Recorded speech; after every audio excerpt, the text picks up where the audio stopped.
보이스피싱 아직도 속는 사람이 있냐 이러고 말하고 있지만 여전히 피해자는 계속되고 있습니다. 예방이 중요한 거겠죠. 이 시간 주목하시면 좋을 것 같습니다. 법무법인 태산의 이범주 수사전문위원과 함께합니다. 어서 오십시오. 네, 안녕하십니까.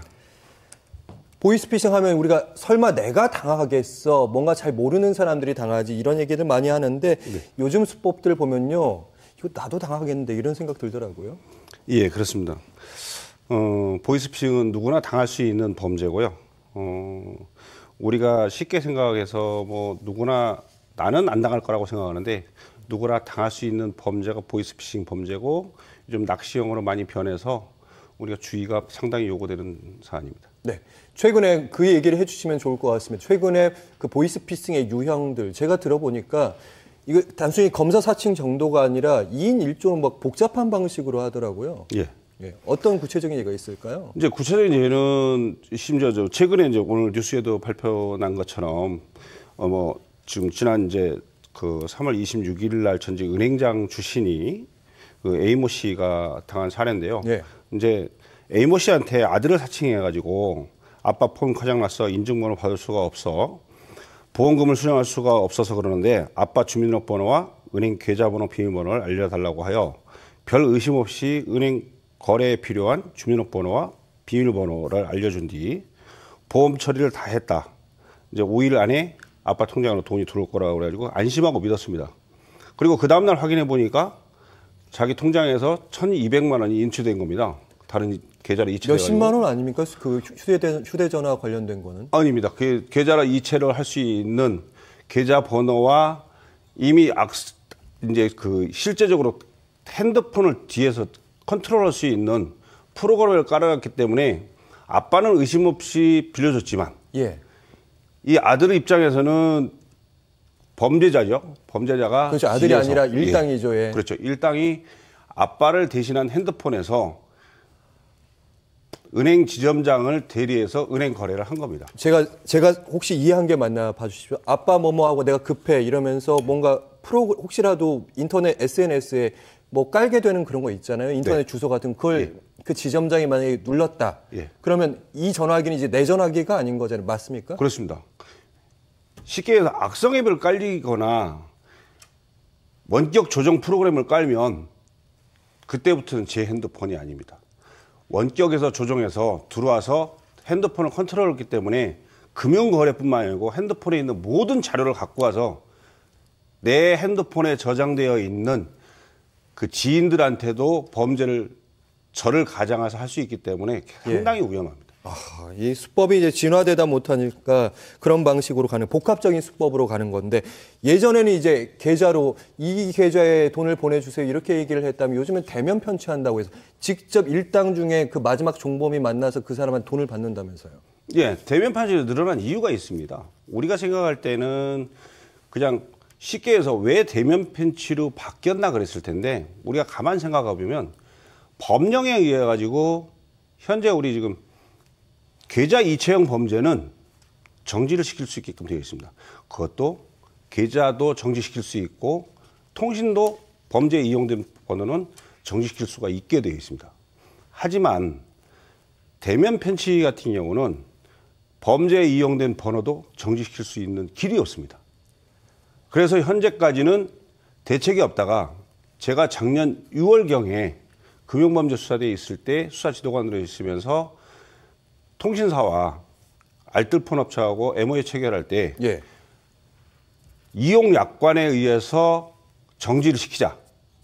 그래서 거기서 동의하면서 KT, SK, LG도 따라서 동참하게 됐는데 그거는 유심에 한해서 지금 정지를 하고 있다 보니까 그것도 번호는 범죄에 이용된 것만 정지되고 그 외의 건 정지가 안 되고 있어서 현재 지금 다른 명의자들까지 정지가 안 되고 있어서 범죄가 이용되고 있는 건 사실입니다. 그래서 대면 편취가 늘어나고 있는 겁니다. 네, 좀 질문을 건너뛰어서 5번째 질문 좀 드려보도록 하겠습니다. 네. 보이스피싱 이게 전화하시는 사기를 당하는 분들 늘 하는 얘기가 상대방이 너무 나에 대해 잘 알고 있다. 예. 혹시 개인정보 유출이 이렇게 심각한 겁니까? 이거 의심해 볼 수 있는데요. 요즘 이제 그 앵커님한테 제가 물어볼 게 있습니다. 어디에서 나오든 간에 요즘 유튜버나 그다음에 뉴스 이렇게 인터넷 광고를 보면 거기에 딱 나와 있는 게 대출, 저금리 대출 뭐 이런 게 상당히 많이 나와 있습니다. 예. 거기에 들어가면 클릭하고 들어가면 내 한도 조회가 있습니다. 조회가 있는데 우리나라 국민 대다수 한 60%가 대출을 끼고 있습니다. 그리고 저금리 대출을 받고 싶어 하고요. 아니면 현재 받고 있는 금리보다 낮은 금리를 받고 싶어 합니다. 그러니까 누구나 다 궁금하니까 인터넷에 자기가 눌러봅니다. 예. 눌러보니까 어떻게 되겠습니까? 거기에서 누르면 한도 조회할 때 이름과 전화번호를 저장되어 있습니다. 그러면 내가 이름과 저장번호를 스스로한테 넘겨주는 꼴이 됩니다. 그럼 그때부터 상대방은 저한테 전화해서 대출 신청했죠? 물어볼 거 아닙니까? 그리고 나서 물어볼 때 대출 신청이 필요하면 물어보는 게 뭐 나이야, 뭐 개인 주민번호 뭐 이런 거 그것뿐만이 얼마큼의 제일 중요한 게 본인이 가지고 있는 게 부동산이 얼마냐, 아하. 그다음에 본인이 차량을 갖고 있냐, 보험료는 얼마 내느냐, 그다음에 본인이 대출을 얼마 갖고 있느냐. 근데 왜 대출금이 필요하느냐. 이걸 물어보면 전체 금융 정보를 거래 정보를 다 알고 있잖아요. 아하. 이 정보가 보이스피싱 범죄자들 들어갔을 때는 그 대상은 그래서 제가 낚시형이라고 얘기하는 겁니다. 그러니까 타깃으로 완전히 진짜 개인정보 유출 정도의 문제가 아니라 예. 진짜 대출이 필요한 사람들만 딱 골라가지고 그 예. 사람에 대한 정보 이미 다 알고 있고 그렇습니다. 그러니까 당한다는 말씀이십니다. 또 절박한 그 심리도 있을 것 같고요. 예. 그리고 이 또 하나의 관련 뉴스인데 보통 이제 대출일 뿐만 아니라 보이스피싱과 관련된 얘기를 저희가 뉴스를 좀 전하다 보면 예. 일당 중에 종범 끝에 있는 사람만 잡히고 주로 다 청소년들입니다. 20대 아니면. 그게 저희들을 또 안타깝게 생각합니다. 저희들이 이제 대출 조짐제 코로나로 인해 특히나 지금 알바생 모집하는데 지금 알바가 찾기가 일거리가 없습니다. 그러다 보니까 요즘 학생들이 몰리는 게 인터넷 광고에서 고액 알바. 그러니까 학생들이 갈 수 있는 게 고액 알바를 하면 처음에는 학생들 같은 경우는 너가 돈 신부를 잠깐만 해주면 되니까 별 의심 없이 합니다. 그때는 정상적인 것처럼 거래를 하게끔 하다가 그 다음에 너가 돈을 갖다가 전달해야 되니 너의 신분증과 주민등록 등본을 달라고 합니다.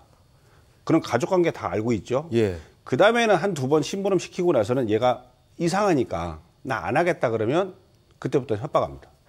그리고 얘가 그 돈을 들고 만약에 튀면 쉽게 먹튀라고 그러는데 도망가면 그때는 경찰에 신고합니다. 얘가 보이스피싱 범죄에 가담했다고. 아, 그러니까 그 중간책이라든지 이런 사람 나는 잡히지 않을 자신이 있는 거예요? 그러면? 실제적으로 연결고리가 끊어져 있습니다.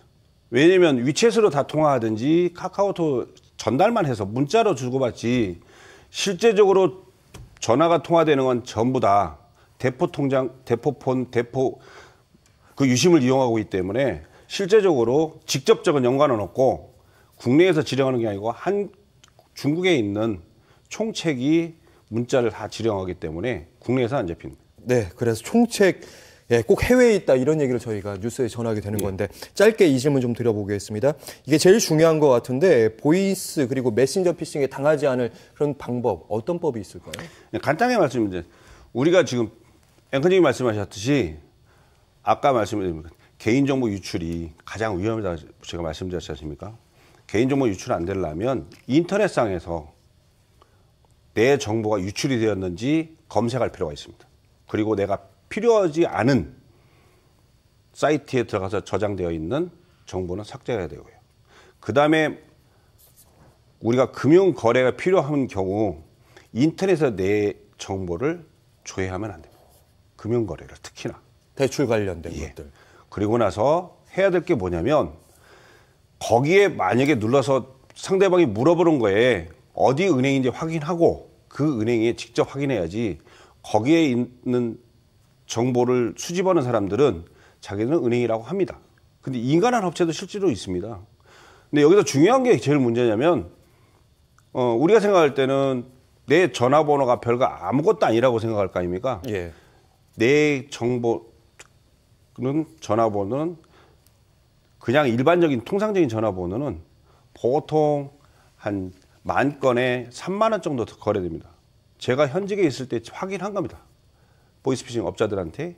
그러면 너네들은 그 외의 정보는 어떻게 얼마씩 거래되냐고 그러는데 아, 진짜 대출이 필요한 사람들요? 예. 예, 얼마나 깜짝 놀라는 일이 발생하냐면 전화번호만 있는 거. 근데 이게 마포냐, 인천이냐 이 지역에 있는 번호까지 한 거는 전화번호 이름 없이 그건 만 건에 한 3만 원에 거래되는데 실제적으로 이름과 대출이 필요한 사람의 이름과 전화번호가 가지고 있는 경우는 그거는 보통 2만 원에 거래됩니다. 한 건에.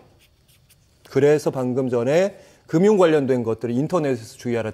제도권 아닌 경우에 이런 말씀이신 거죠? 근데 여기서 더 큰 게 있습니다. 짧게 듣겠습니다. 예. 여기서 더 큰 게 뭐냐면 대출 신청했다 부결된 정보는 150만 원, 200만 원을 거래됩니다. 그래서 그분들이 진짜 돈이 필요한 거라고 그 일당들이 느낄 수 있다. 조심해라. 이런 그래서 말씀이신 조심하는 건 인터넷에 거래하지 말고 직접 은행에 찾아가서 대출 신청하는 게 범죄를 예방하는 길입니다. 네, 이범주 수사 전문위원과 함께했고요. 다음에 더 긴 얘기 듣도록 하겠습니다. 고맙습니다. 네, 감사합니다.